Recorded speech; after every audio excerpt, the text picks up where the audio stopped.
Mhm. Hello, everyone.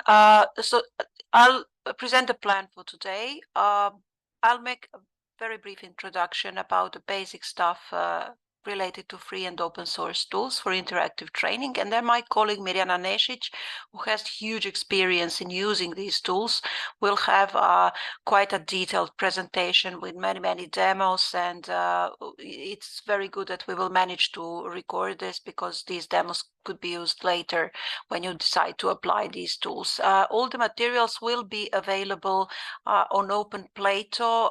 Basically, I'm now uploading her presentation, which is quite big, unfortunately, but you will have a link to the presentation on Google Drive if you want to reuse it.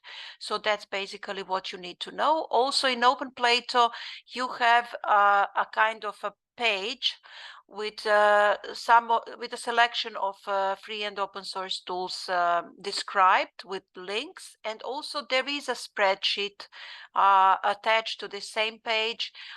This spreadsheet is a kind of a living document that we are using to compile the tools that might be useful, and we are constantly updating this spreadsheet. So if you have anything that you are using and it's not included there, you can either make a comment in the document, or you can use the forum, which is a recommended way. I opened the topic in the forum, so you can use the forum in Open Plato to make your suggestions and also to comment some of the tools if you've already used them. But there will be plenty of time today for these conversations, and you can share this also later during the Q&A session. The purpose of my introduction is to make some things clear, because there are many tools around, and we are not always sure about the licenses of these tools, about the sustainability of these tools, and also about the business model behind it. So sometimes it happens to me, for example, that I need a tool that instantly solves my problem, that I need to make to embellish a presentation. Then I pick up a tool that can do this. I use it once, and then I just forget about it. Or the next time I want to use it for something else, I discover that it's paid, and that if I want to do a particular thing, I need to pay, and then I stop using it. It is important to be aware of these models in advance, and also if you're making choices, it's good to take into account these business models and options, and it's one click away to check if there is a pricing section to see what you're actually paying. Sometimes, for example, you take a tool, use it, and then you realize that you can't download it in an appropriate format. So these are all things that you should take care about. So basically, there are several business models. One is freeware, which means that you can use a tool. It's free. You can download it. You can use, or you can use it online. It depends on the type of the tool. But the code is not open, so you can use the tool as it is. So this might be a good option for you. Then there is another option. These are free and open source tools, or free and libre and open source software tools. They are free to use. I'll explain. Not always, but in most of the cases, they are free to use. And you also have access to the code, and usually the code is published under free license. These are usually not Creative Commons licenses, but software licenses, and the code can be modified, and the only condition is usually that there is a kind of a header in this file, installation files, then you're not supposed to change this header that credits the original contributors, the original developers. Basically, free and open source tools are, in most cases, they are also free to use, but they are not necessarily free to use. Sometimes, for example, you can change the code, but you can't use it because it's not installed on some website, etc. So if you want to use it, it incurs some costs. And there are also examples where the use is not free, but they are rare. So check the license and see what you can do with this. Something that we are using the most frequently is these freemium tools, which means that they have, and Mirjana will be showing some of these. So some basic options are free, and you can use these basic options, but if you want advanced options, then you need to pay. So these advanced options may include a variety of things. For example, if you want to, you can download a PDF or I don't know, an image, but if you want to download the data, then you have to pay. Also, you can use one particular format that is a default format, but if you want to change the format, then you have to use the premium option to pay. These payment packages are different. You can pay per month, but also you can pay per year. Yeah, you can have sometimes you can have a time limited trial period, but during this trial period, sometimes you will be able to download your work, and sometimes you won't be able to download your work. So there are many options, and you can that's the option, that's the case where you should, before using the tool, you should see and check what's written in this pricing section and modules and offers to be sure what you can expect. However, these tools are quite attractive. They are quite easy to use, and that's their appeal. That's why we usually resort to these tools, because if you in free and open source tools, sometimes they are more difficult to handle because they are developed by the community, and the community usually prioritizes functionalities to the interface, to the I don't know function to the ease of use. And then they might be difficult. These free and open source tools might be a bit more difficult to use, and freemium is usually wrapped up nicely, so we usually go there and just use these tools. And also, I already mentioned there is this free trial. Sometimes this can be okay if you can save your work, but in many cases you can't save your work. And also there are tools that can be used online and offline, and all these categories are spread across these online and offline options. So as I already mentioned, you should always pay attention to terms and conditions, and also you should pay attention to privacy policies, because some of these tools may reuse the uploaded data, and this could be mentioned in the fine print. So if you have, for example, signatures or any personal data in the files you're uploading, you should take care, and you should avoid using such tools if you're not sure. Also, it's very important to take care about what you can download and which export formats are available. For example, I used a very nice tool for to create a timeline, but then I used a free option, and now this timeline, I've been using it for 4 or 5 years. This timeline is huge. A lot of work is put in it. And now I can't export this data in an appropriate format. So basically, if I wanted to change the software, I would have to do it all over again in another tool, or pay to get access to my data. So this is a kind of vendor lock-in, when you actually are forced to pay in order to save your work. So you should take care about this in advance. So okay, if you're using a tool only once, then that's fine. But if you decide to use it repeatedly, then study the conditions thoroughly before venturing into this. Also, these formats, file formats, they're very important because of the interoperability, which we mentioned. So, for example, if you can export data in CSV, or that's fine. But if you can export only PDF, then it's not really interoperable, because you can't reuse the data. And also there are some so-called exotic formats that are not supported by many platforms, and then you should avoid these tools using those less common file formats. And also, sustainability of the tool is very important, but it's quite difficult to assess. So, and the criterion I usually use when assessing the sustainability of the tool is the size of the community behind it.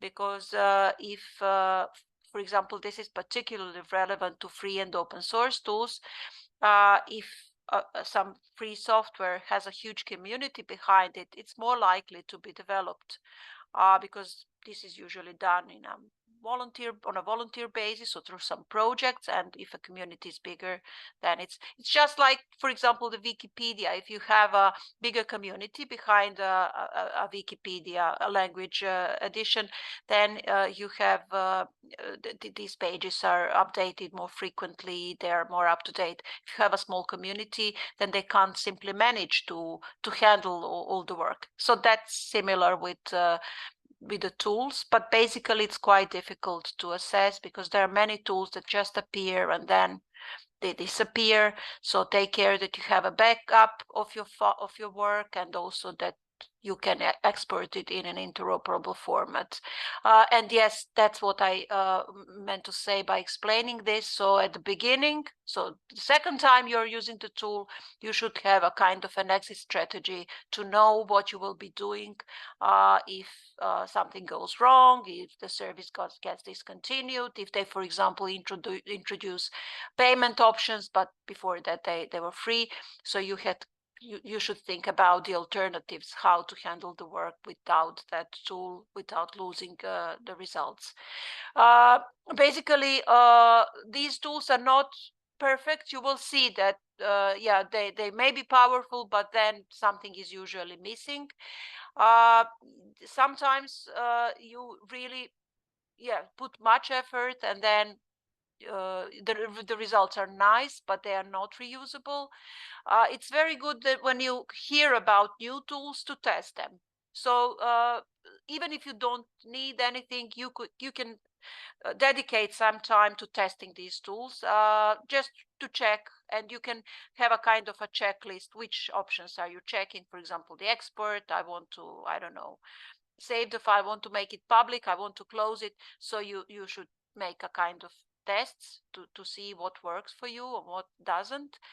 And also it's very important to choose the tools that are appropriate to your idea and to your purpose, and that are suitable for you, that you feel comfortable with. For example, for me, video is not mine medium that I'm using very often. I use it only when I have it. And you will see Mira, that's this is her strong, she's very strong in using videos. So it's basically choose the tools that allow you to express yourself and to express your training ideas. That's all from me. And now Mira will take it over. And also I also have to say bye-bye, because I won't be staying with you until the end of today's sessions. And it's been a great pleasure, and see you around. Thank you, Milica. Hello, everyone. My name is Mirjana Nešić, and I'm very, very happy to be together with you and to share some tools that I'm using. I am a really huge fan of technologies and multimedia and everything, and I think that there are many things that we can, how we can use it in our life and everyday work. So I will share my screen now. Just a second.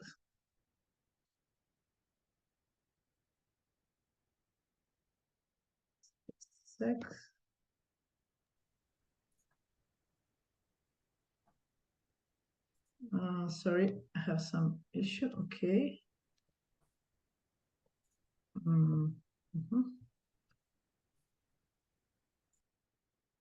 Let's go, share screen.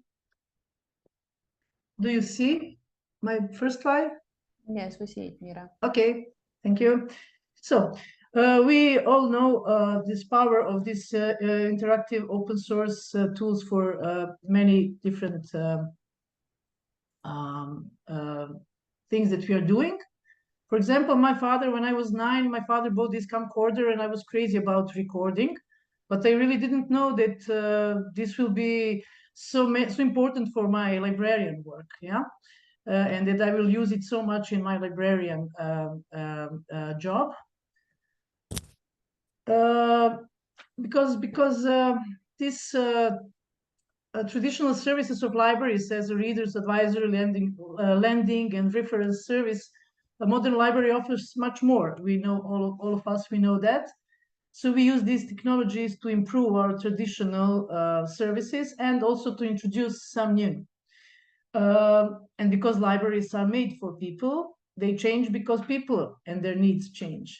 So when we talk about digital technologies, digital transformation, it's for a long time it was only digitization of books and journals, but digital transformation means much more.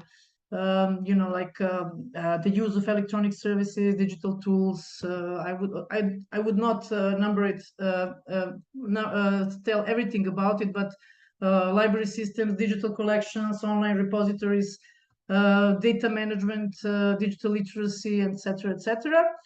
So when we talk about digital skills, just a second, please. I have something here. Okay, there we could improve our digital skills in many different fields: well, information and data literacy, communication, content creation, safety, problem solving, etc.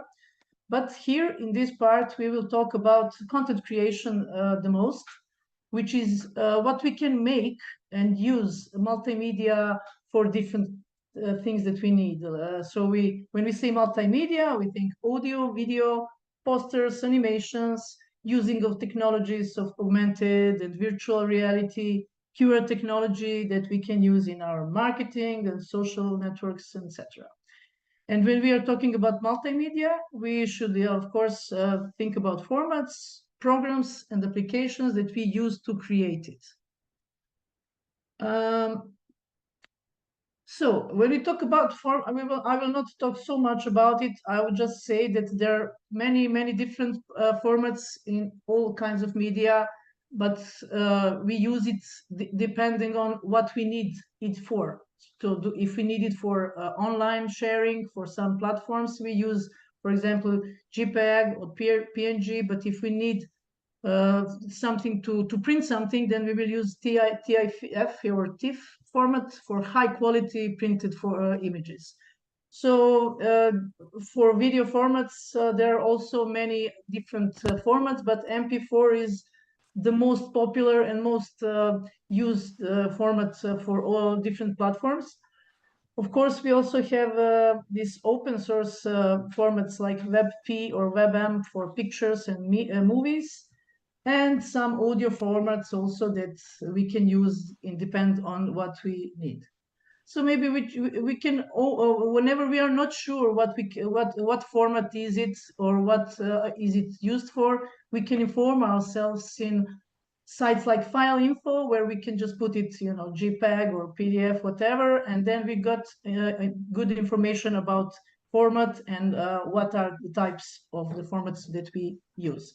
Also, whenever we have a form of something in some format that it is not that we cannot use, we can sometimes get some strange format that we are not sure how to use it, or maybe our player don't want to open it, then we can go to the sites like Online Convert or something similar, and then we can just convert one file to another that we can use. Then we are coming to video. It is my passion. Video is very popular. Why? Because of its high engagement, of accessibility, dominance in social media. It's because of visual communication advantages, and its effectiveness that we can use for education, for advertising, or marketing. It captures attention and facilitates understanding and provides a rich, immersive experience for everyone. So we can use it to promote our activities, or we can use it to explain something, to share, to invite, to inspire, whatever. And I wanted to talk just a bit more about forms of video that we can use in libraries. So we can use to make book trailers.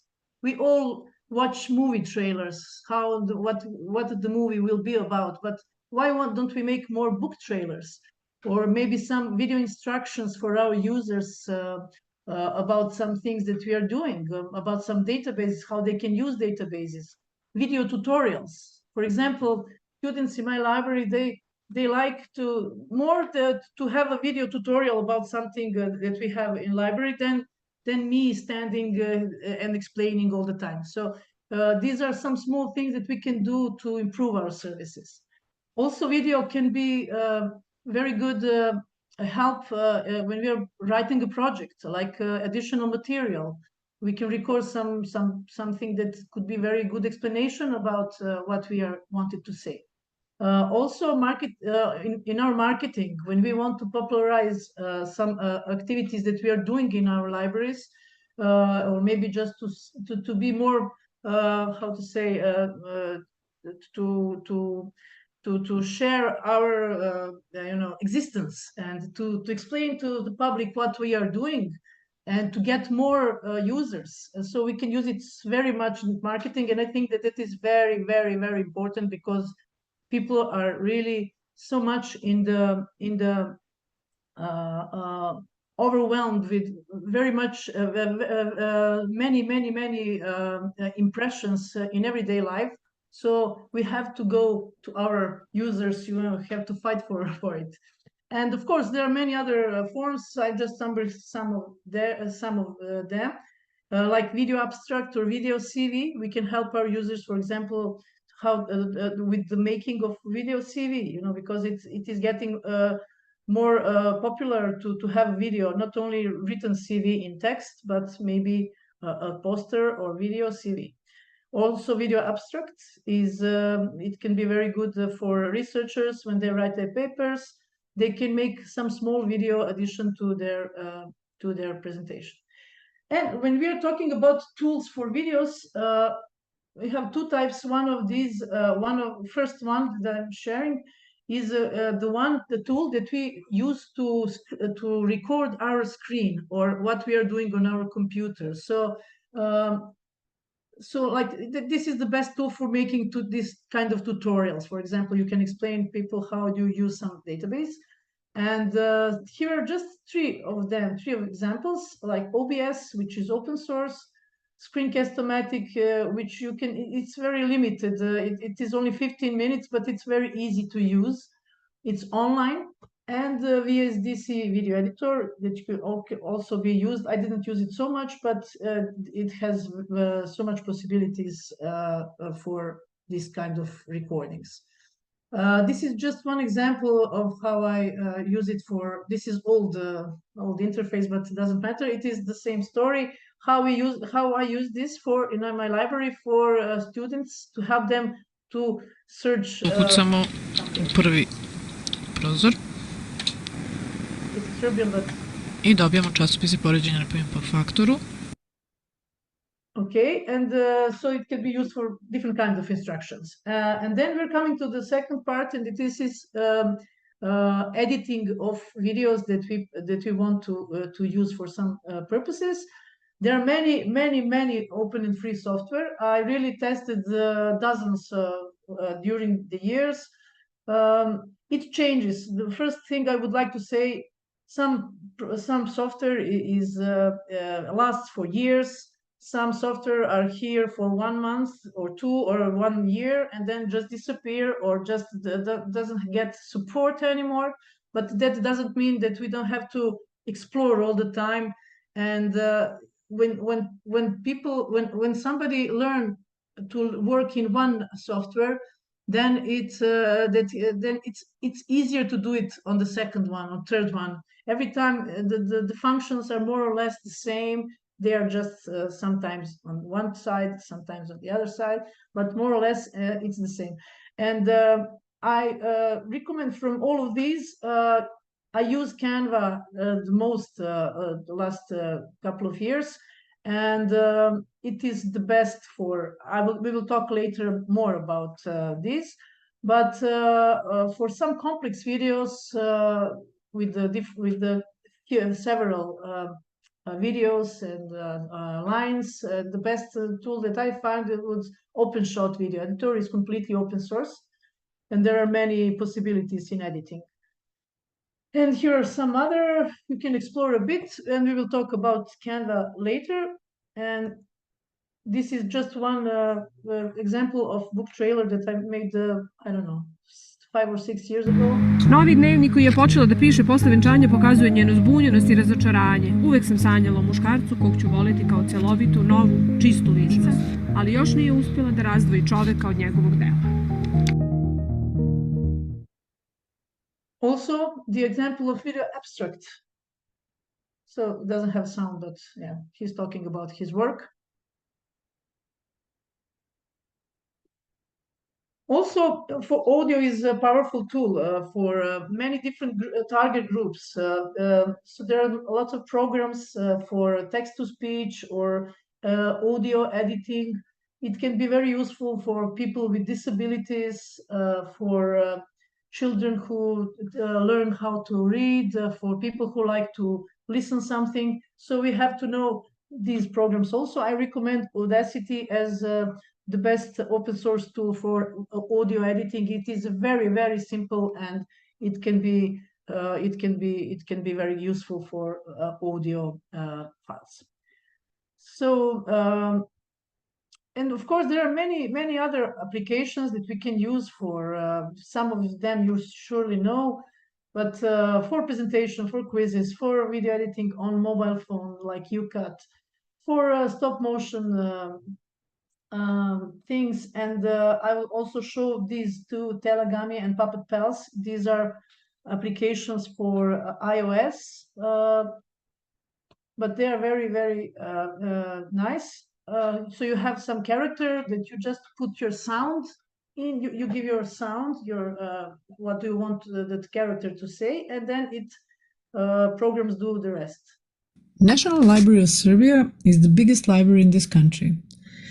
600 places in 12 reading rooms and more than 5 million library units. Digital Library of the National Library contains more than 1 million scanned pages in about 70 different collections. Cyrillic manuscripts, old and rare books, children digital library, newspapers, magazines. Welcome. Also, this was the Telagami, and this is animation with the Puppet Pals.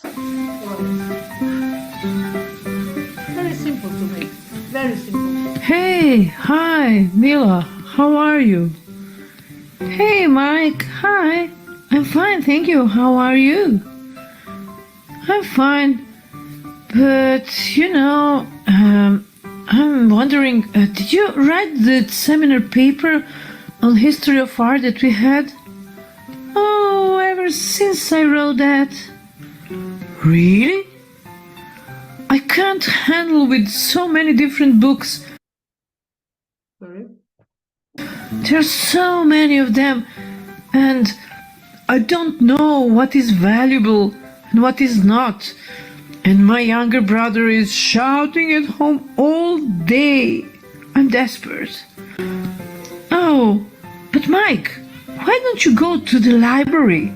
A kind librarian will help you with search and writing techniques.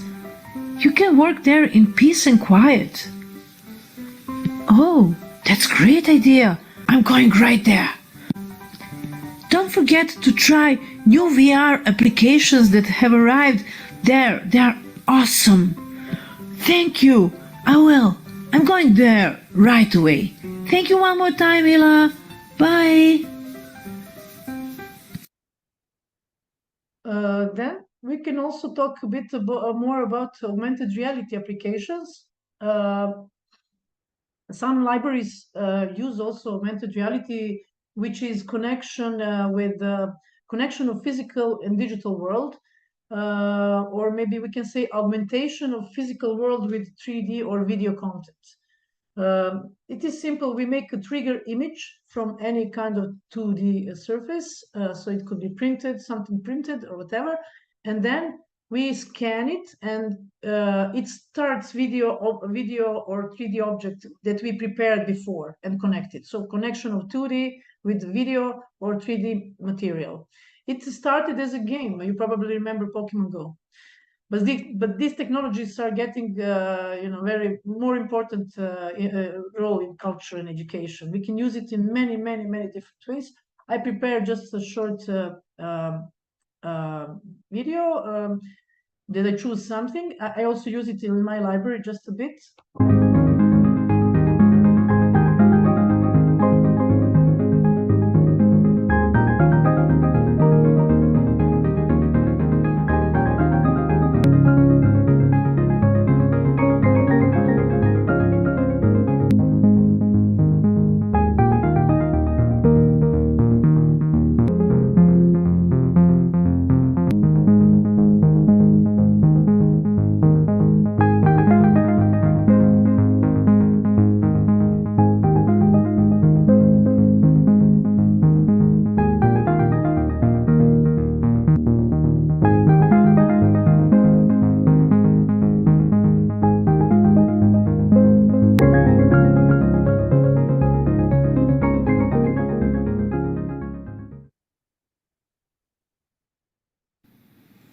Here I made a trigger image of a book.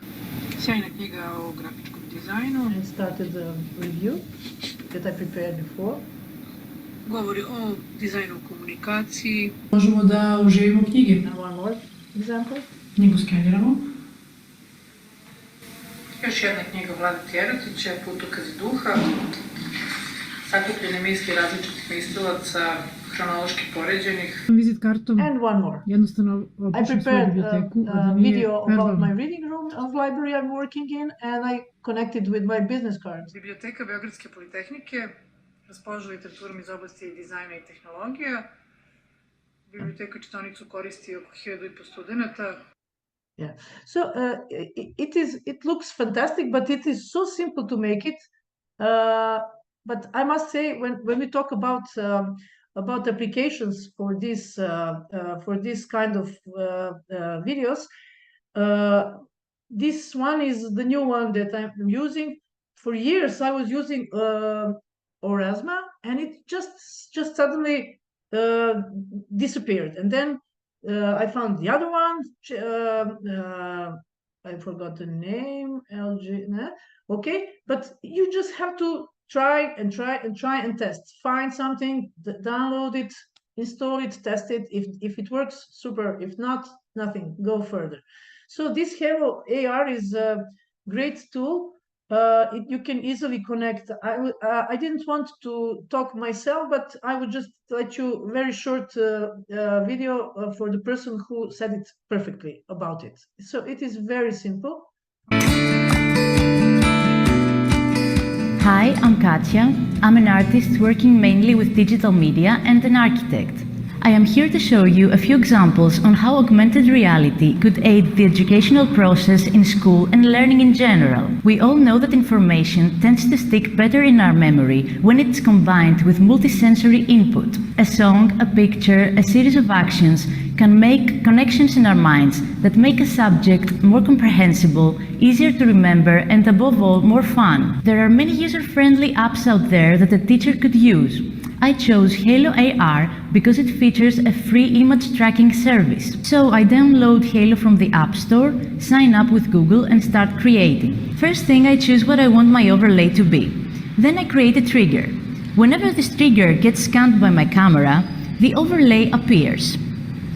The overlay could be a video or a 3D model or an image. If I choose video, I can use my own recordings, or I could use YouTube videos. Halo AR is also connected with Sketchfab, so if I use a 3D model overlay, I can scan through Sketchfab models, or I can use my own models. I can upload them in Google Drive and connect them to my trigger via a URL address. I can also make a collection of halos and share them with my students. I will only need to share the code of the collection with them, and then they will have access to all the halos I've made for them. With this method, I created this example I'm gonna show you. So this is an archaeology book, and it is enhanced with 3D models and video. So browsing through the book, several plans of archaeological sites trigger 3D models of artifacts from the same era. Here we also have the plan of a palace that triggers a 3D reconstruction of it that I found on YouTube. So you see, there are lots of ways to get creative here. I could also, for example, have a big map with stickers on it, and whenever I scan the stickers, halos could pop up. I could also have little game cards of molecules, planets, whatever the subject is, and each one of them is connected to a 3D model. So I hope this helped. Enjoy and have fun. So you see, it is pretty easy, and especially that you can find a lot of how to do something on YouTube, so you already know that. Also, I would mention just a bit of virtual reality. Libraries offer access to new technologies and possibilities to try it in safe environment. So VR offer the users the chance to play and to learn and to explore places just by sitting in the comfort of their library. So you can explore space with Titans of Space app, and you can visit distant places with sites in VR. And I must say, even that these technologies are pretty expensive, if you want to make it very professional, you can also, I bought my VR glasses like this on the picture for, I don't know, 10 euros. And then I used my mobile phone to put inside, and then I got very good experience. Not so perfect as if I had, I don't know, 2,000 euros, but for very small amount of money, I succeed in making a virtual reality experience. So maybe we can try and use if we get a chance. This is just a short, I mean, it is a longer movie for 3 or 4 minutes, but I will not bother you for watching everything. I just would like to make one more example how I made the video it was made when we had a conference about, we started talking about sustainable development goals and what that means in libraries. So I used the video form and I recorded some people to explain what that means for libraries. So I don't know, we don't have so much time, but I will just let you a bit, if not so. Pa između ostalog, u jednom periodu svog studentskog života nisam imao mogućnost da priuštim sebi internet, ali moja biblioteka mi je priuštila potpuno besplatno pristup svim informacijama, edukaciji i socijalizaciji. Pruži tu mogućnost da rasteš, da se razvijaš i da nekako odrasteš, ali da odrasteš u osobu koja ume da komunicira, koja ume da sluša, koja je tolerantna, a samim tim da bude solidarna. Biblioteka nas uči ljudskim vrednostima. Svoju biblioteku između ostalog volim zato što mi je pružila mogućnost da učestvujem u javnim čitalačkim sekcijama gde sam mogla da izrazim svoje mišljenje bez osuđivanja drugih ljudi, što mi je kasnije pomoglo da kroz život idem sigurnije i da jasnije izražavam svoje mišljenje i branim svoje stavove. Pa zato što sam tamo naučila internet, da koristim, da saznam sve što me interesuje, a posebno Skype, da mogu, brate, da komuniciram sa svojom decom u inostranstvu. Prosto svoju biblioteku volim zbog toga što imamo stalan pristup internetu, što učestvuje u raznim projektima, što je ekološki nastrojena i što ovde u ovoj prostoriji reciklira. Koristim biblioteku iz više razloga. Jedan je što sam tamo uvijek nalazila naslov izdanja koje nisam mogla da nađem u knjižarama i s druge strane puno je praktičnije i jeftinije. Nemam dovoljno ni novca ni mjesta za skladištenje svih knjiga koje sam pročitala i koje želim da pročitam. Tako da je biblioteka jedno srećno rješenje. Biblioteke daju mogućnost da mi nekako rastemo i razvijemo se da budemo bolje osobe. Zašto? Zato što unutra ti učiš svašta. Zato što od toga vaste ljubav, duša i srce. I šta još? Misle. Bravo. A reci mi, šta si radio kad su ti zatvorili onu biblioteku? Plakao sam. Zašto si plakao? Zato što je to bila jedna od pomiljenih. Bio si tužan što su zatvorili? Koju ti pesmu imaš da kažeš na to sve što su zatvorili biblioteku? Ne ukusu treba reći ne. Bilo kada i bilo gde. Ne ukusu treba reći ne. Bilo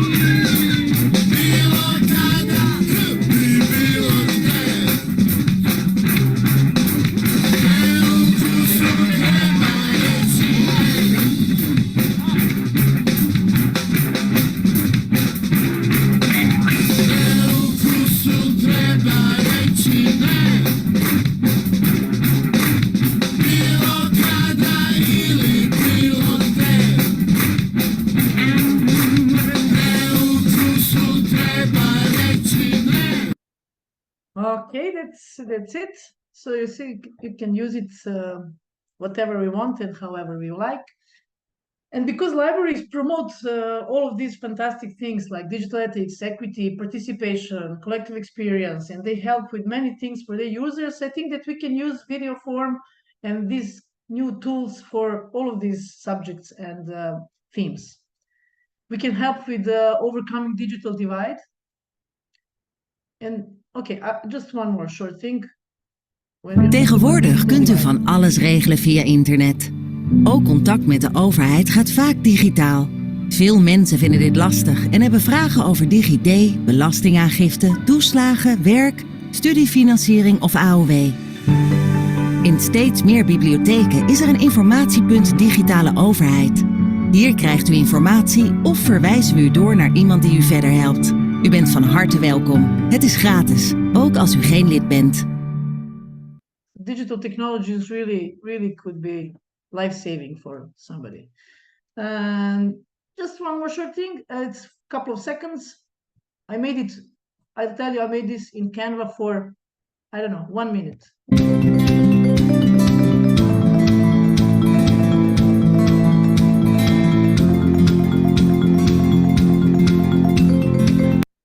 Okay. And very short, I also prepared, when we are making a video, we have to have lots of things that we have to think. Sometimes we forget something important. So I just prepared 4 or 5 tips for making a video. Here are some guidelines to help you make better videos. Who is the audience? If your audience are children, use simple language and lots of pictures. What is the purpose of a video? Make sure the content fits the purpose. What is the message? Your video has to make it clear and straight to the point. Also, a couple of practical tips.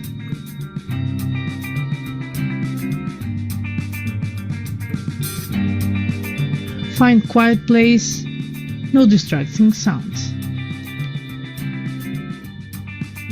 Background is really important. Take care about it. Everything that is visible gives certain messages. No sunshine or bright lights behind you. Take care about contrast. Prepare your visuals, your materials before start filming. And very important, keep it short. As short as you can. Even shorter than this video. People have very short attention span and other things to do. Sometimes you will need extra illustrations to make your point. You can find a lot of free stock photos and videos at Pexels. Also, more photos plus illustrations and vectors on Pixabay. For some free music, take a look on the Free Music Archive. That's it. Good luck and enjoy making your videos. It is really easy and funny. Okay, that's it for this part of presentation.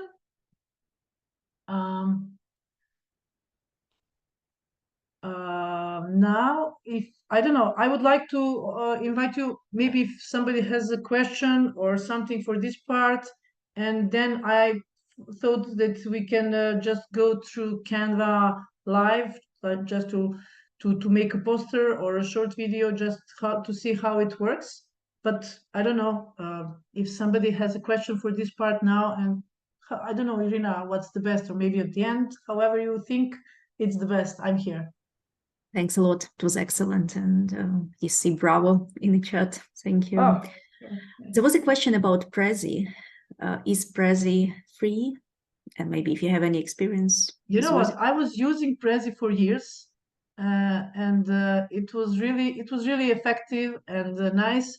And suddenly they changed something in politics. I don't know. I could not do things that I did, and I just stopped using it. I know that there are some plans.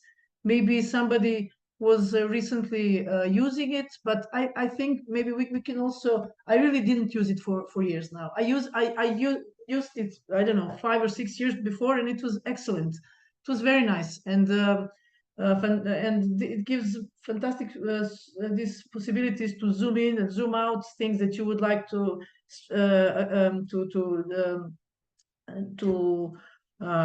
put the accent on. But I just didn't use it for years. I just didn't. We can just go to the Prezi and check. Yes, Milica said the Prezi has a free trial. I know it's not free, but it's just, I don't like that.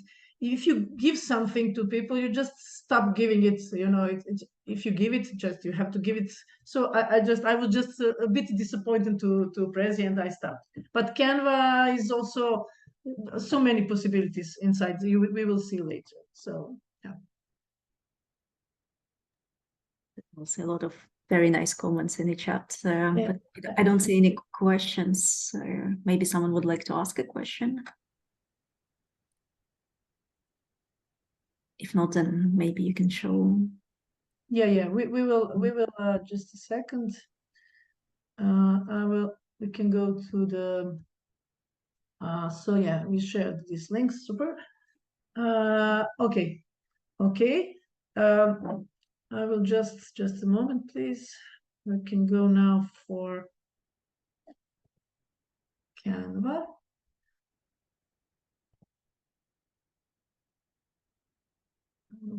Okay. So do you see the Canva interface? Yes. Okay. Yeah. Okay. Super. So okay, Canva. I don't know. I was using Canva before.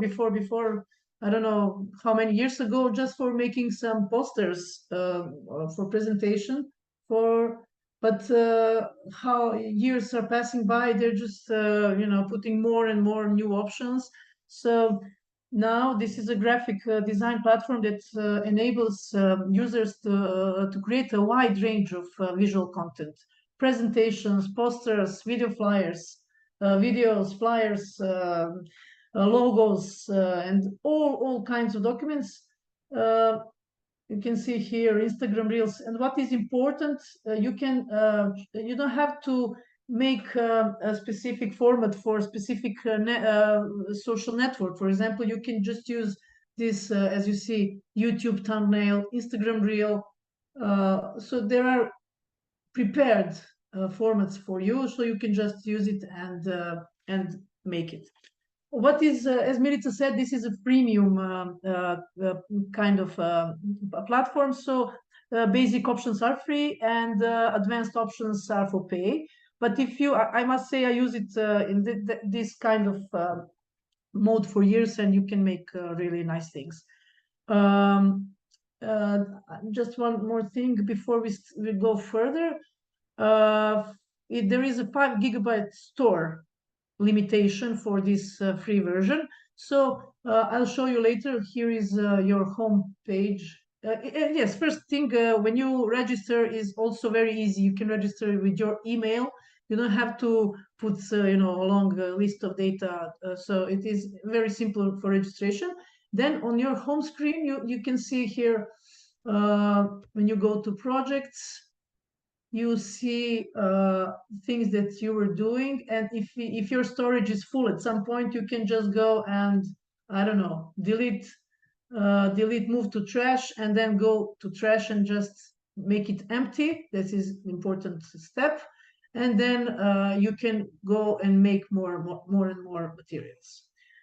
Okay, so it is simple. When we get here, we can choose here on this list, or we can go to create a design, and then you choose what do we want to make. For example, we can make a simple poster for beginning. So poster presentation, poster, and then there are two options that we can go in making. We can go from scratch, from the very beginning, from white paper, or we can use some of these design templates that are offered here. I will just say here on the left, there is a main menu. So we can change here when we work. First we have templates that we can choose, whatever. Let's say this one. And then we can rearrange it completely. Then we can also here add elements, different kinds. We can search by keyword that we are working, for example, artificial intelligence, doesn't matter. Then you go to the see all, and then we can choose and simply drag and drop to the surface that we are working. What is the most important not to forget if we are working in free version? As you can see, this small icon with crown where it is written Pro, it is a paid element. So if you don't want to have to pay or to have a problem later when you finish your creation, then please take care not to use this in free version. So you see this one doesn't have crown and this icon. Pro, this is a free thing, free element. Okay. I'll show you later with how we work with it. We just go through the menu right now. So different elements, photos, you can find photos, whatever subject word you want. See, there are a lot of for paying, but there are also some very nice that are not for paying, that are free.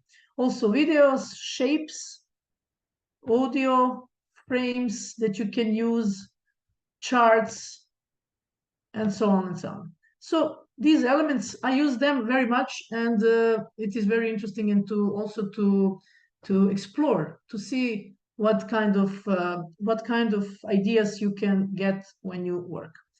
Then adding the texts, you can use these prepared text styles, but you can also later on, we will show this, you can change here some elements, put some effects, animate, etc. And here you can, this is important thing, the upload.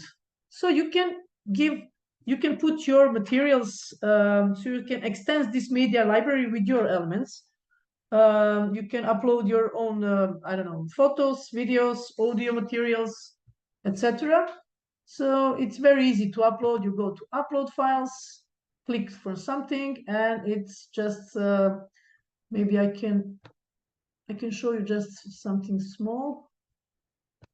For example, let's say Audacity, and you see it is very you see here, it's when this blue circle is full, it's it. There is it.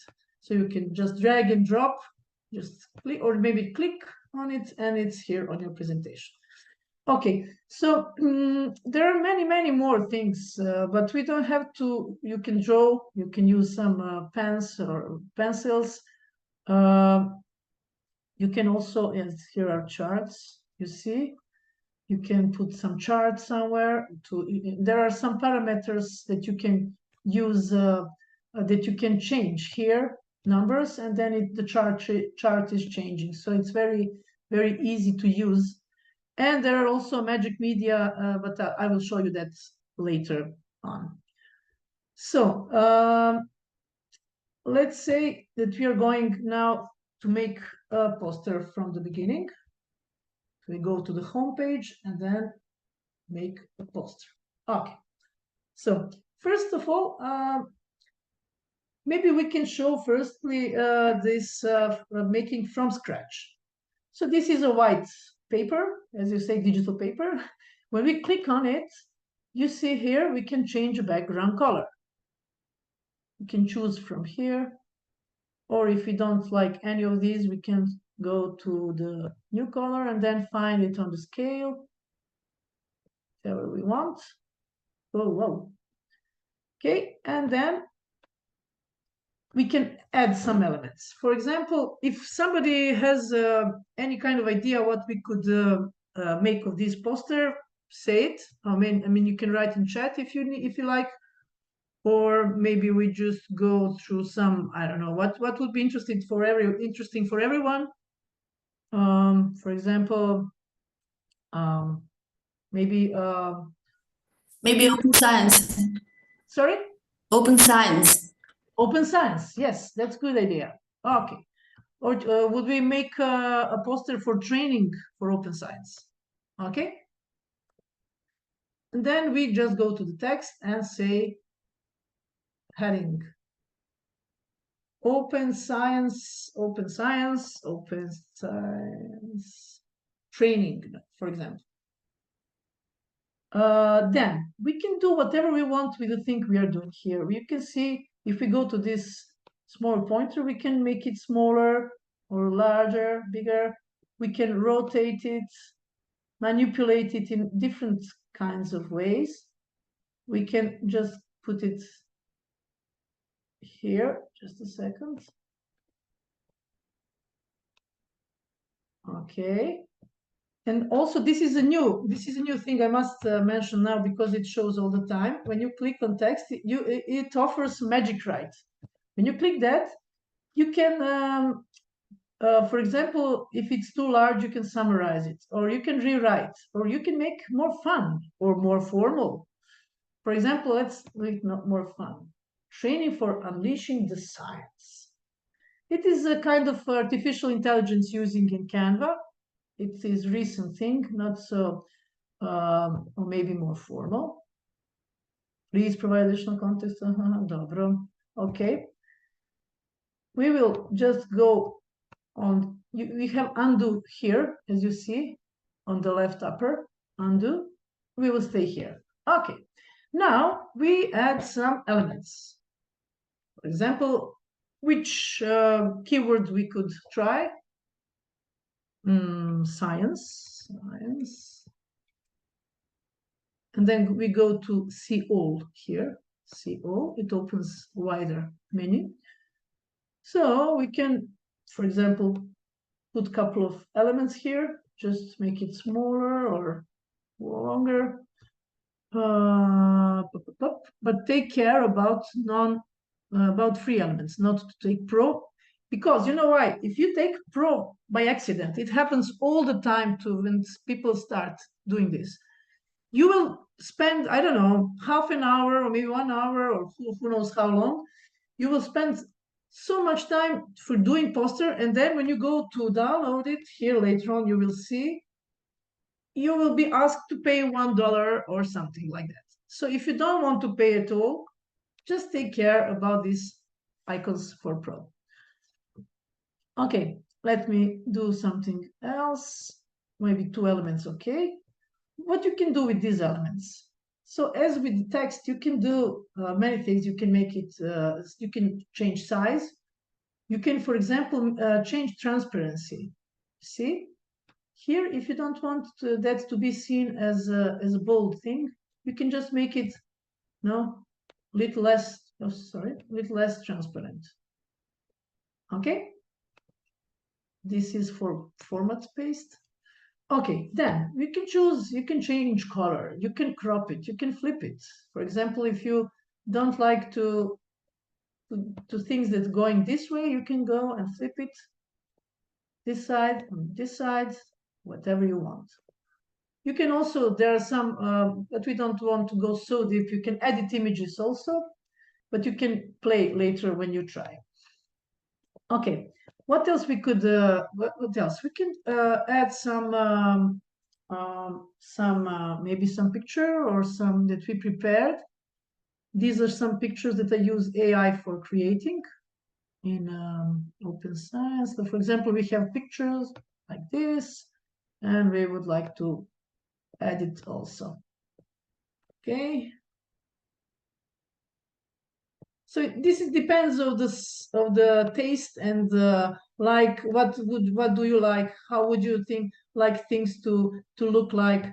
My suggestion is not to exaggerate in when you're making a poster. Don't have to exaggerate with so many details, with so many how to say so many texts, large text and everything. It should be as clean as possible. So, for example, we could also, I don't know, add some subheading where we should say when it's happening, where it's happening, or something like that. For example, National Library of Serbia, 12th, doesn't matter, December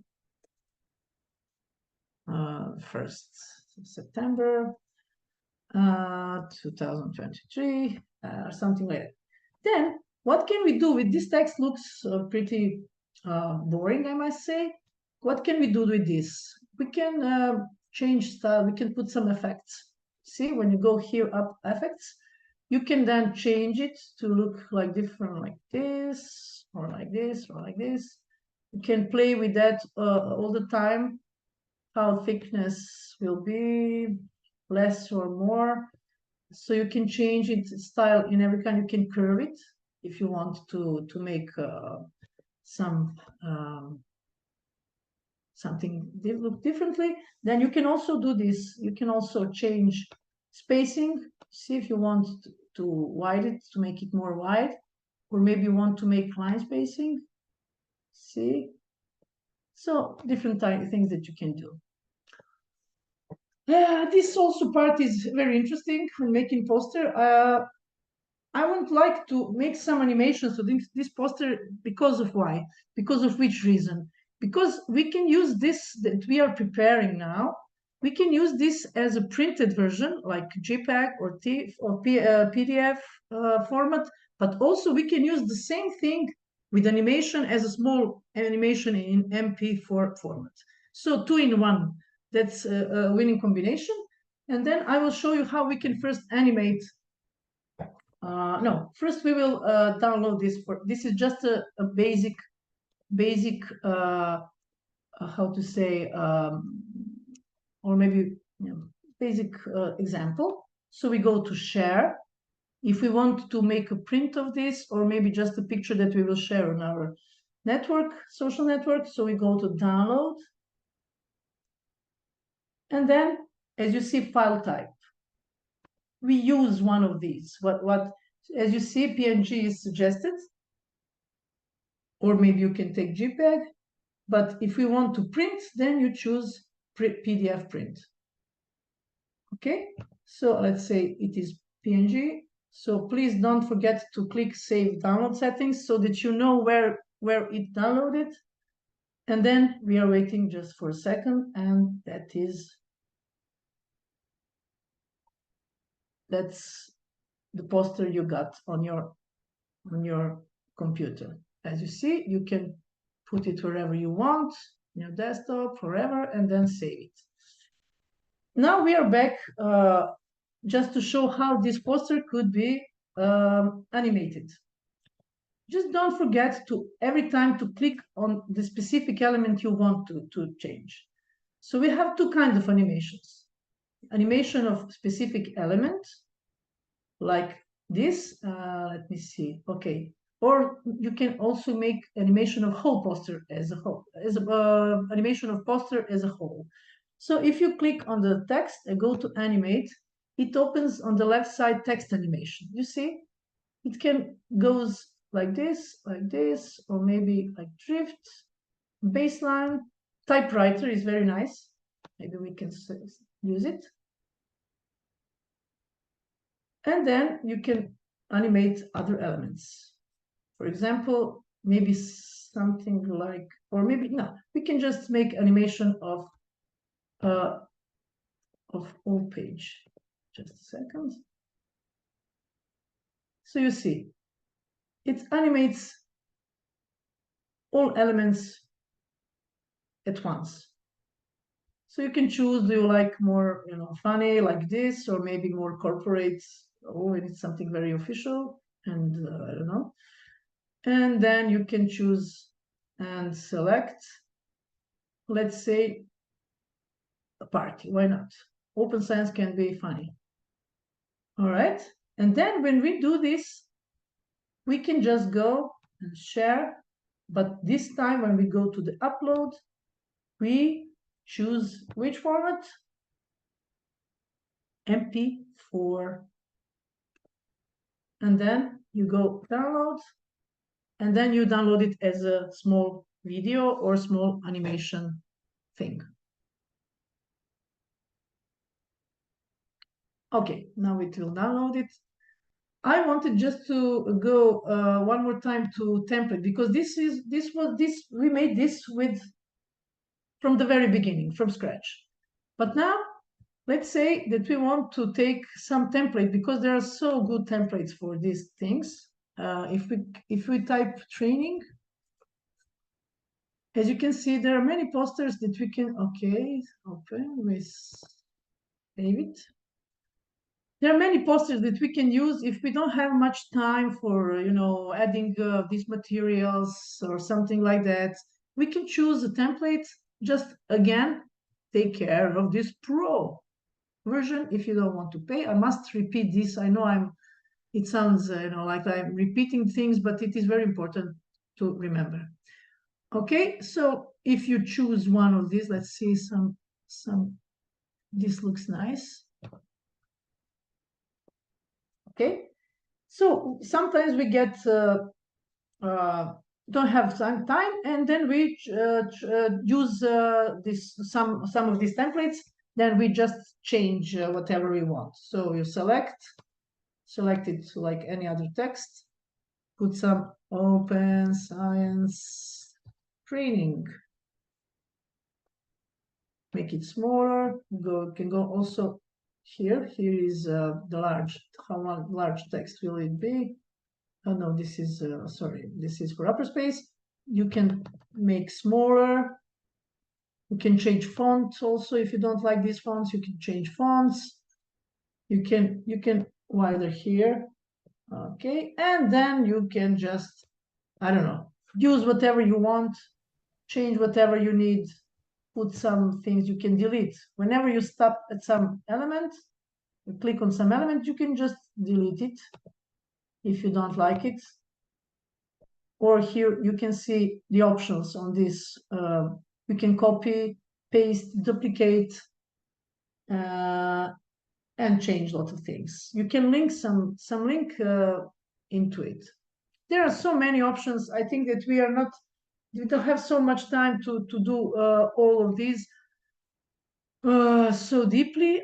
I will just say one more thing about duplicating. When I said make a copy, duplicate, what is fantastic option of Canva is that you can recycle your own things however you like, because sometimes you will need to rearrange a presentation for your other purposes, and then you can just go to this that you were preparing.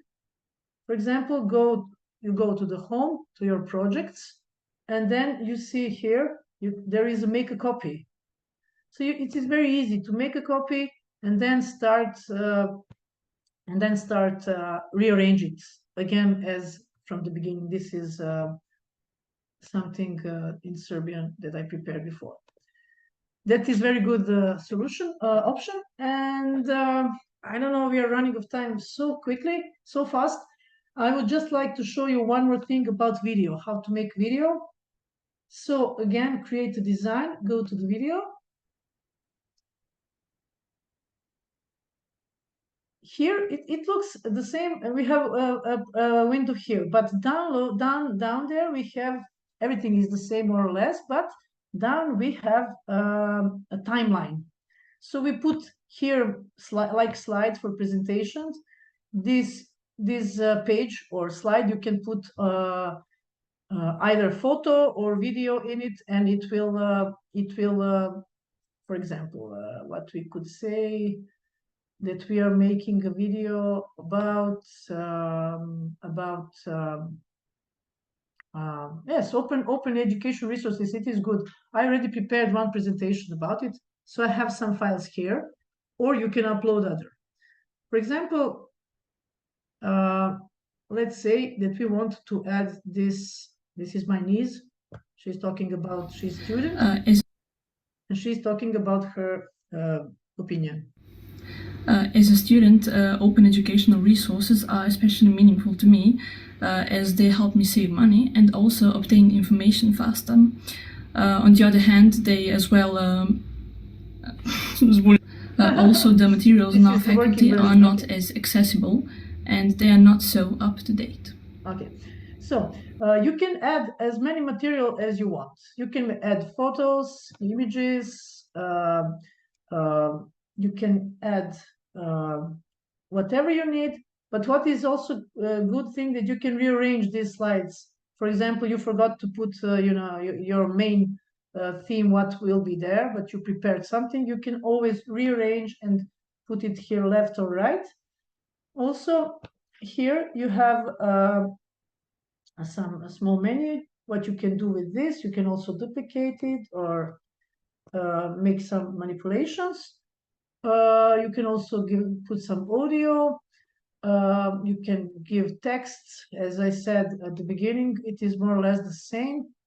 You can manipulate with text with big pictures. So open science training. You can make change color of your background. So more or less the same thing is for editing, only that you can here put some videos, some photos, and then also change some things, and then to have a video that you like. So you can change, if it's too long for you, you can change here the duration time of each of every these picture that are pictures or not videos. You can make it shorter. Okay, so as a student, open educational resources are okay. So you also these elements are very funny when you can also choose, for example, this is so much, not enough time for everything, but you see when you type digital, for example, or maybe science, you have filters here. You can just put animated, and then it looks very nice in the video. For example, okay, you see this is free, and then you can just put it here, and it can be very effective in your videos.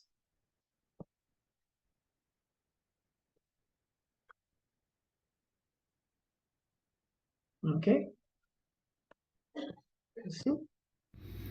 As a student, open educational. So there are so many things I would like to share. Okay, this when you want to download it, when you make it, then you go just you have suggested this is the best before, and then download it as a movie, as a short movie or longer. There are many things I wanted to tell you. Don't forget to take care about this pro thing. I shared also some tutorials about making a video in Canva and about making a video in OpenShot. You will have it on an Open Plato platform, so you can use it. And whenever you are not sure about something, there are so many things on YouTube, very specific things like how to put image, how to put picture in Canva free version or whatever. So you can just, whenever you're not sure about something, just try to find the answer on YouTube, and you will probably find it, because people just sharing all the time. That's it for Canva. Please, I don't have so much time. I'm sorry, but I would like to answer many questions if you have. And maybe we can also, I don't know how much time we have, but yeah. Thank you so much. That was very useful, and yeah, the way you showed it looks so easy.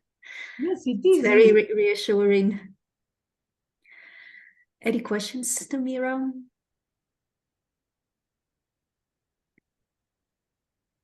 You seem it was all very straightforward.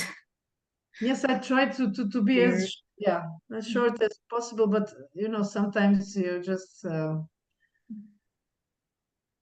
it's very user friendly. It is everything is drag and drop. You don't have to. You can easily manipulate with each element, and it's really how to say friendly application.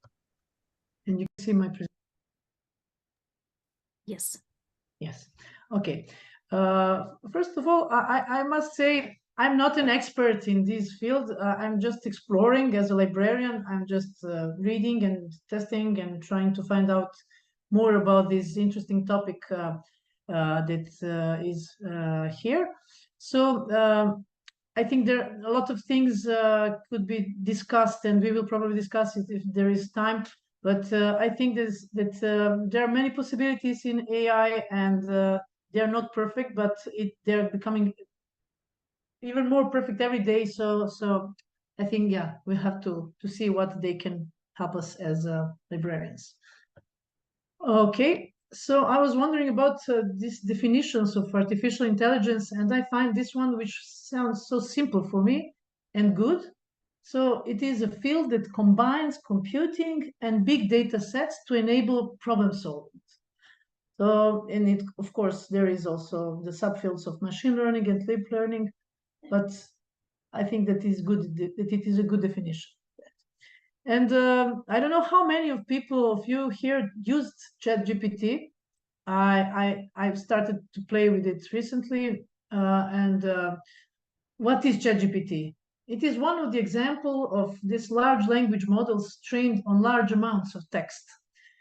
It uses natural language processing techniques, and what it does, it extracts meaning from the long strings of text to understand how different words can be related, and then determines the probability that they will appear next to each other. So the simplest thing to say. And then, for example, if we would type "I came to library too," the bigger probability is that it will be said that the next part of the sentence will be "I came to the library to find the book," then I came to the library to eat a delicious meal.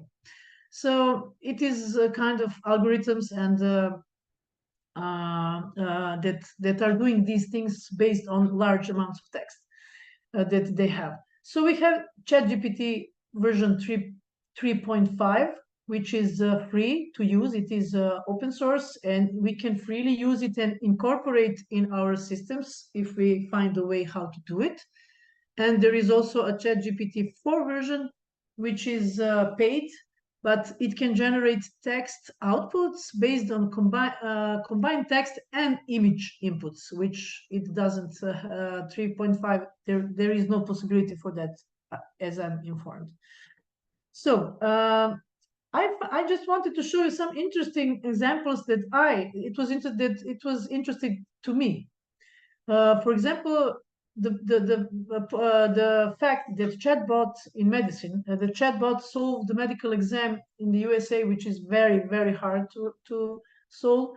And it diagnosed a rare disease in seconds, which usually takes, I don't know, years of study and great experience of doctor.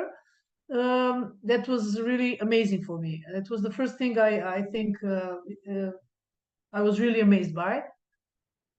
Then there are some uses in design and art, like Midjourney and Crayon.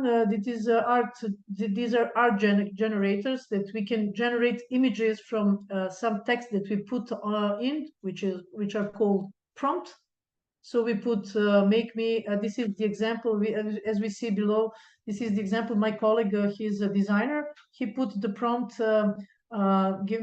Make me an armchair in style of watermelon, and he gets this.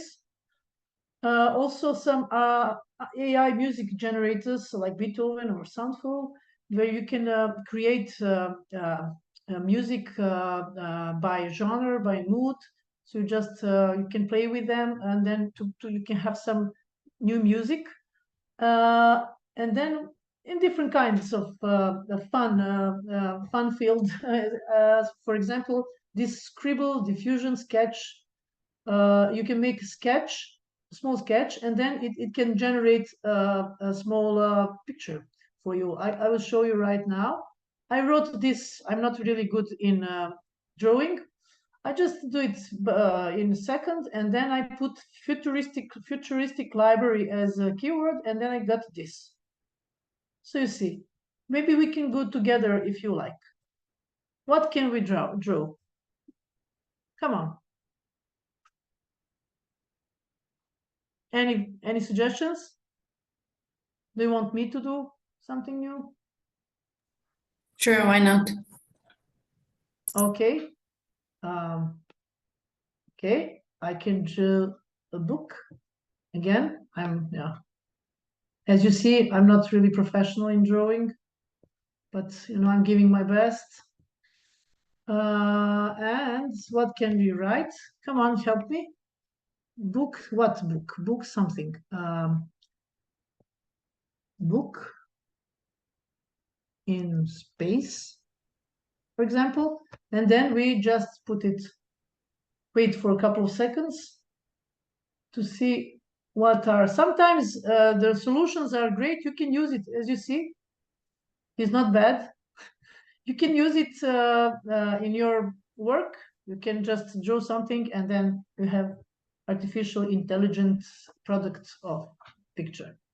Okay, that's one thing to. Oops, sorry. One thing that's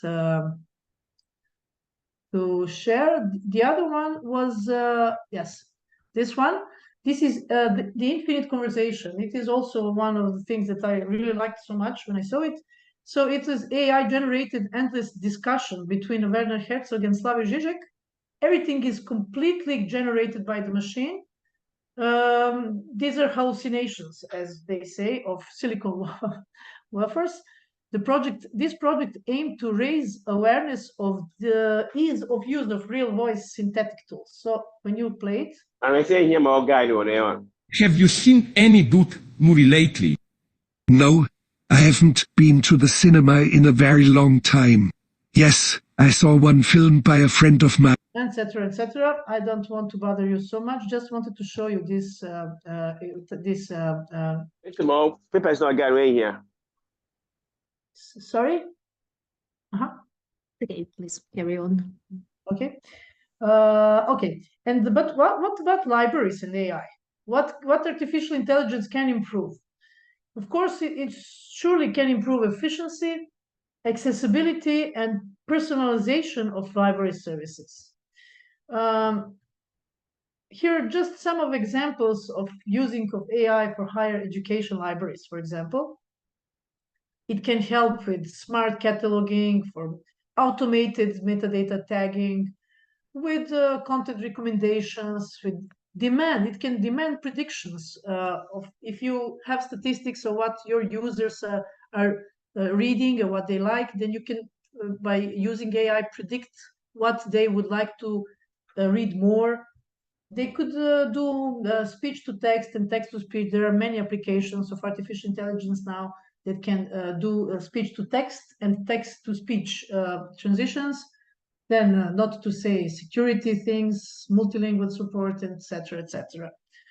I just choose some of these things that I would like to share with you. Microsoft Copilot, this is artificial intelligence assistant for Office and Windows, which already is doing miracles for me. It looks like it is just the same as if you would have 3 assistants who are working for you all the time, full-time job, or maybe more. I will show you just a short introduction to this tool. I really cannot wait to test it. Really, I still didn't do that, but I'm wondering.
looks amazing, really. Copilot in Outlook helps you stay. Sorry. What else? Wait. Sorry. I'm here. Okay, there are also some AI tools that can be used in libraries like Dante, chatbot with personalized data. I didn't use it so much.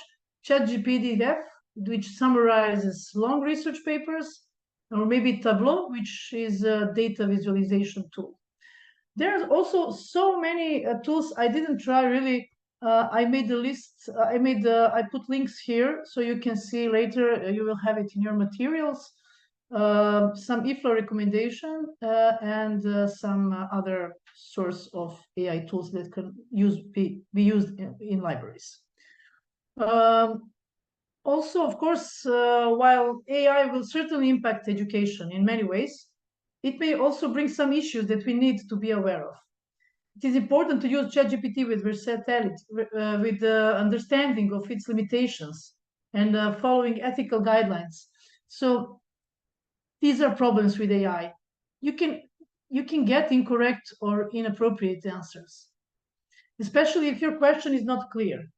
It is also important to know that ChatGPT is trained until January 2022, and if you, for example, ask, well, who is the Nobel Prize winner for literacy in 2023, you can probably get the wrong answer. Also, there are some ethical issues, discrimination, because ChatGPT can spread misinformation. And why is that? Because AI algorithms are based on the biases and stereotypes of the people who made these texts and materials. So also there are also technological addition. Over reliance on technology can reduce people's ability to solve problems. We can become real dummies if we start using all the time these technologies, and not to say about communication problems. Also, there are privacy and security questions and the problems with the deep fakes, which is completely separate topics that we could also talk more, but not so much right away. But I would just share a couple of seconds of video which talks about manipulation of visual and audio content with the help of artificial intelligence. Stay on top of email.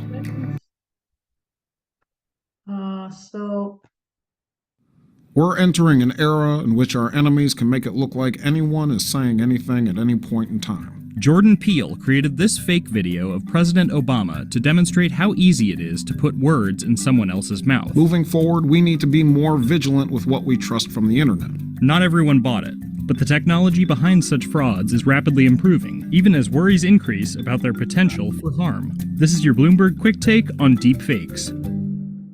Deepfakes, or realistic-looking fake videos and audio, gained popularity as a means of adding famous actresses into porn scenes. Despite bans on major websites, they remain easy to make and find. They're named for the deep learning artificial intelligence algorithms that make them possible. Okay, don't want to bother you anymore with this. Just wanted to show you very short examples how that can be. The name of this web is Okay. Please carry on. Sorry. Okay. Just a second. Sorry, I have some technical. Okay. Okay, that's it. And of course, I would like to say something about prompt engineering, because how we formulate texts and question when we ask ChatGPT, it is a prompt engineering, and this already became a kind of new job for many different people. Maybe some of our librarians will be a prompt engineer in the near future. So this is the process of text structuring when communicating with artificial intelligence. If we want to know more about these things, I would suggest that to find some of the courses on AI that you can find on internet. I'm preparing to learn more on some of these. And what we have to think about at the end, how ChatGPT can help us in our library services. What are our real problems that artificial intelligence could help us to solve, and what model we could train, and at the end, what could we ask ChatGPT? That is this presentation short, but if you like, we can just I don't know, we can just ask something ChatGPT at the end. If somebody has an idea what we could ask, please.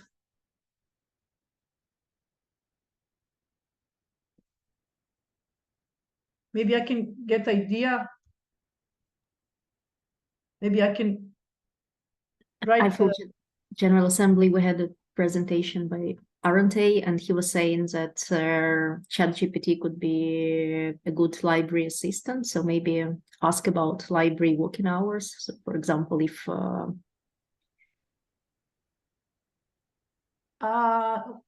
ask about your library. Aha, like just formulate the question, please. If I didn't understand you really. So. Alexei is saying, what are current trends in library science?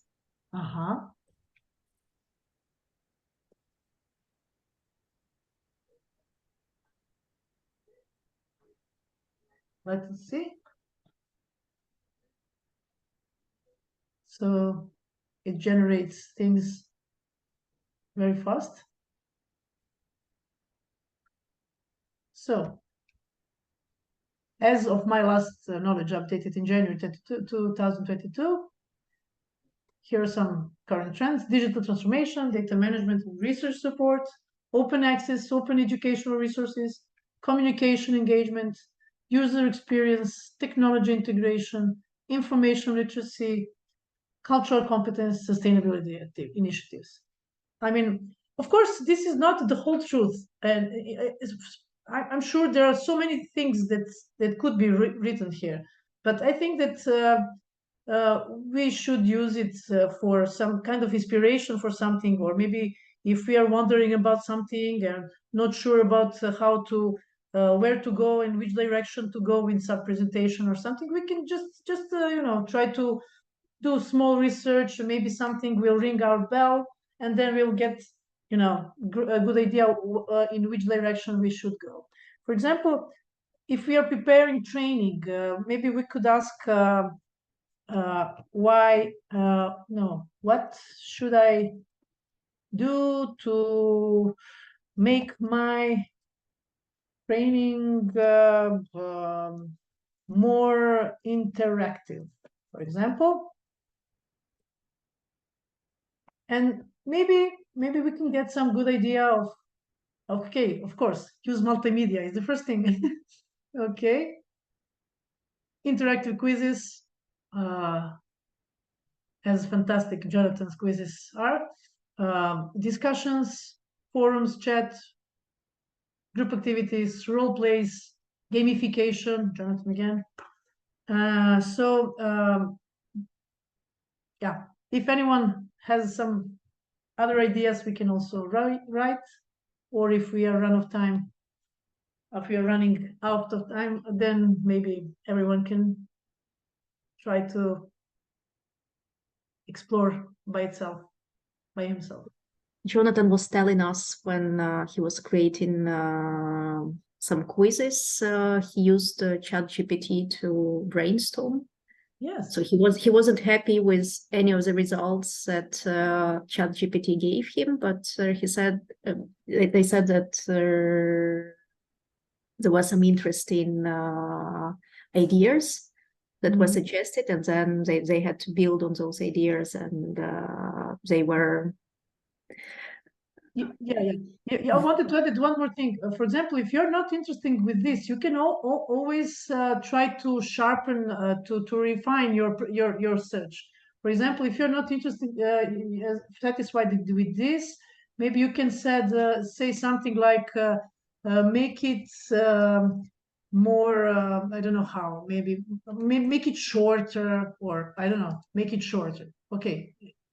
So you see, you can get it this way, or maybe you can say, let me a second.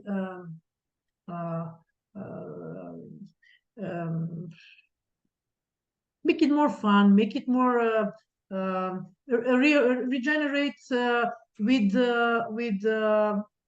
in connection with, but then you add something else, and then it will rearrange it in connection with other text or with some other idea or something. I cannot remember that right now, but you can always play more and more new versions of that. So maybe you at one point you will get what is good for you. Alexei wrote that ChatGPT 4 gave some additional trends in library science. So there are also some differences in coverage, I guess, or having more complete database. Yeah. It's not perfect. It's not. It's really. It make mistakes. I talked with Milica also. She's she thinks that it's not so good. But I think that it will become more and more precise and more informed. And I mean informed. It will be better with time. And I think that is a tool. As internet, when internet came, there were different opinions about it, but as we see, we use it all the time, and we have to use it. I heard somebody said very nice thing, that ChatGPT, it looks like as one huge calculator. So we can use it as a tool, but smart in a smart way and in precise way, and to take care about these potential problems that we talked about today. Yeah. So if any more questions or something, I'm here. And let's read a question in the chat. Let me read it for you. Could you share some best practices, documents, training on ChatGPT use and implementing in libraries for librarians? Have you seen any other examples how libraries are using ChatGPT? Yeah, I really, I'm just exploring, and I know that some things are used in higher education in this kind of, as I talked before, this, just a second, this, sorry, for some things that are made for trainings. I really personally did not do it by myself so much, but I know that for smart cataloging, for example, there are some tools that people use so that they don't have to do it by themselves, but AI choose some keywords and tag the tags for cataloging and things like that. But I don't know so much really about specific things.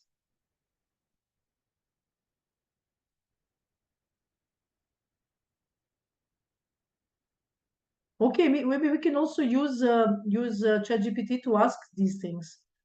Best practices that ChatGPT implementing, so we can ask that from ChatGPT. Wait, maybe we can ask ChatGPT this also.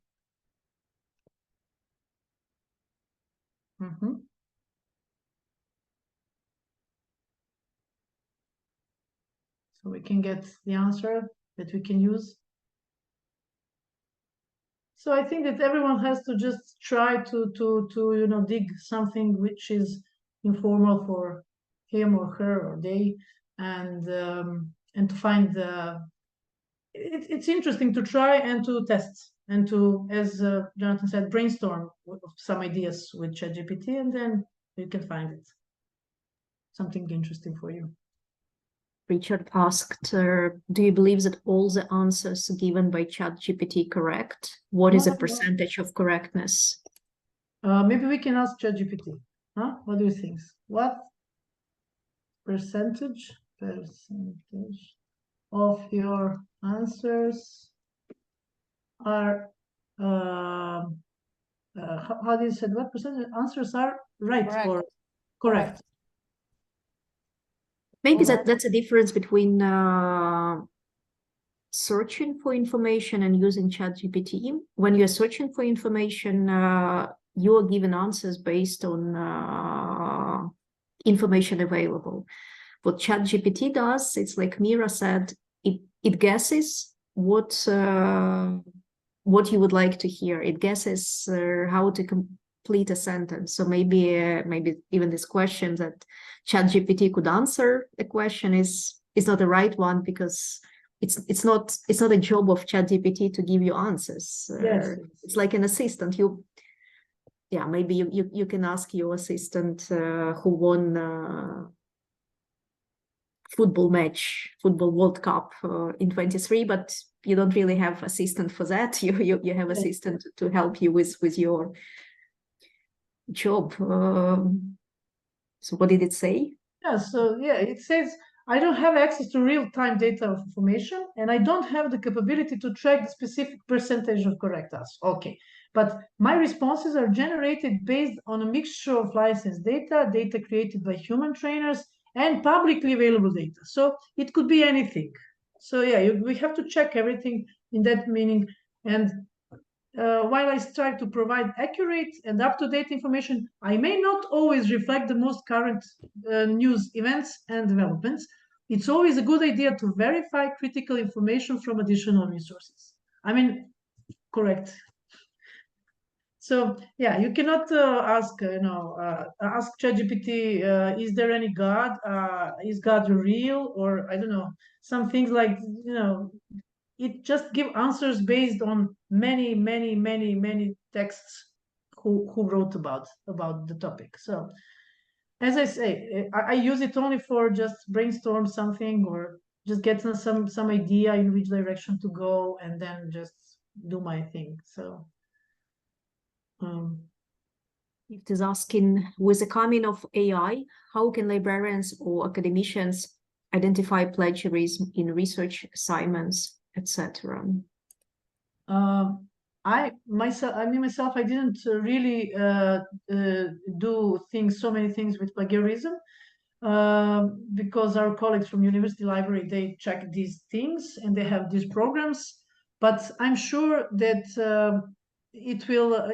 I'm sure. I read some things about it, and there are some programs who are, they are improved in this direction. So I think that it is a question of time, or maybe it's happening right now. But you can also try and check.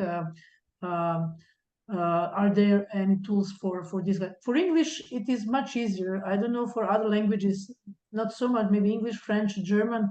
These languages, larger languages, they have many free tools for that. But let us ask ChatGPT this. Let us see what Chatty is saying for this. Hello, can I help a little? Yes, please.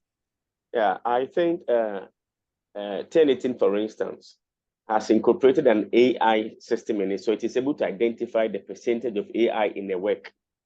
And then also Drillbit is also another plagiarism. It has also incorporated AI detection level in the work. So I think other softwares will come that way. But at least I know of 1018 and Drillbit.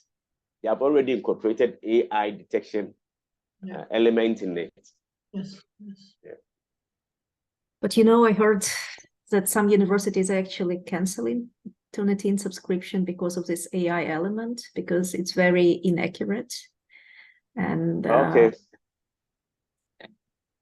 So they are canceling their 1018 subscription, or? Yes, because with this AI edition, it's not. They started receiving a lot of false positives, and it really impacted the way that they are working, because it was the results that they were getting were not accurate. Okay, thank you. Yes, Irina, that was what I was coming to add on to it. I was about to tell you that the percentage that it gives is not accurate and it's not complete. Because sometimes you can even pick things from a ChatGPT, and then you do some summarizing, and then you send it to even Quillbot, you do paraphrasing, you bring it back to 1018. Sometimes 1018 is not able to even detect the AI percentage. Sometimes it comes through very, very low. Meanwhile, you pick everything from the AI. Yeah. And we also had this conversation at EIFL General Assembly that maybe our reliance on written exams or written assignments in universities is too huge. So maybe we shouldn't be, we as lecturers, we shouldn't be asking people to write things, especially if those things are the things that ChatGPT could write. Maybe we should change the way we give assignments to people and assess people's knowledge. Maybe we should move away from written exams to discussions, or maybe oral exams, because then you can really see whether a student knows or doesn't know. Yeah. And it's also, maybe it's a waste of time to give all these written assignments to people that could be completed by an AI. Hello. Yes. I want to find out something from my brother, Dr. Lamte. But Quillbot is also an AI, though it will paraphrase, but it's still an AI. So I'm sure that is why 1018 others are able to detect it as an AI source. Hello, Doc. Yeah, I don't understand your question, sorry. What I'm saying is that, assuming I pick something, I use Quillbot to paraphrase it. That's right. Yeah, the Quillbot is also an AI. Correct. So that is why maybe other AI software, plagiarism softwares are able to detect the AI component. Yeah, but what I'm trying to say is that it's not able to detect it well, because, for instance, you may have a whole page that you pick it from an AI platform. Yeah. Which generally the AI percentage should be 100% or 90%. Yeah. Yeah. However, it will give you, let's say, 4% or 20% or 10%, which that was what Irina is saying, that it's not that accurate, and therefore many institutions are moving away from subscribing to 1018. 1018, okay. Thank you, Doc.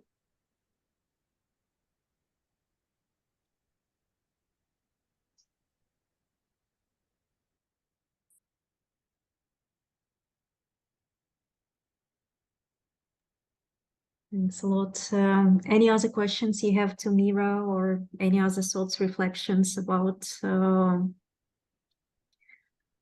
today's topics? Maybe you would like to share your experiences with using some of the tools. Or... Hello, Irina. You know, I've seen a question that Mirjana has put in a ChatGPT saying that what is the best tool for checking plagiarism, and ChatGPT has given Grammarly as one of it. Meanwhile, when you use Grammarly premium version, it may not be the best, because we have things like Authenticate and 1018 and other ones. But now ChatGPT is telling us that Grammarly is the best, but meanwhile, it may not be, it's not the best actually. So that is the percentage of correctness that I wanted to know. Yeah. Yeah, it doesn't do every time correct answers. I'm aware of that, but as I say, for example, for somebody who doesn't know anything about plagiarism, it will try this Grammarly. Okay, why not? At least something. But of course, it cannot be so precise for everything. As I say, I'm just using it more for some inspiration things than just for the fact checking or some specific things to find out. So, and I think that this answer will be completely different. I don't know, in 2 months will be completely different, maybe updated, upgraded, So I think that we just have to think more in the future how we will use it. Not what we can do it right now. It is not a perfect stage now. It is not a perfect condition, but we can get something. As I said, as a good calculator, very smart and very good equipped calculator that we can help for some things, not for everything. But in very near future, I'm aware this will be a very, very powerful tool.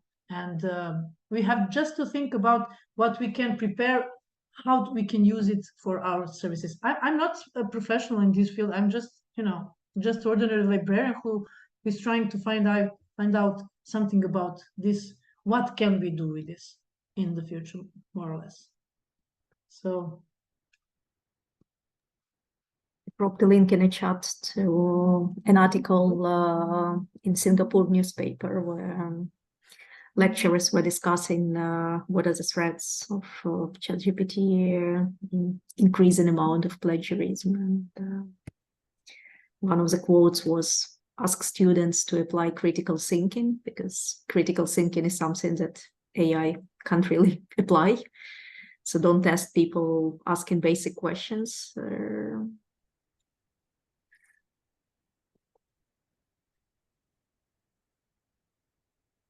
Thanks a lot, Mira. That was wonderful. And yeah, I hope that you will just see in your chat these links for these tools that you can test. I really didn't test all of that, just a bit.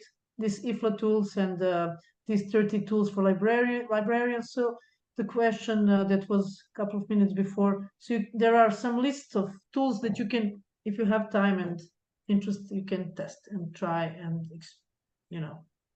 explore. So thank you very much. I really enjoyed this. Thanks a lot. I also saw an article from Danish librarians, I think, about using AI in library discovery services. So try to find that article and I'll share on Open later. Thank you. And maybe you can stop sharing your screen, Mira. Yeah. Thank you so much.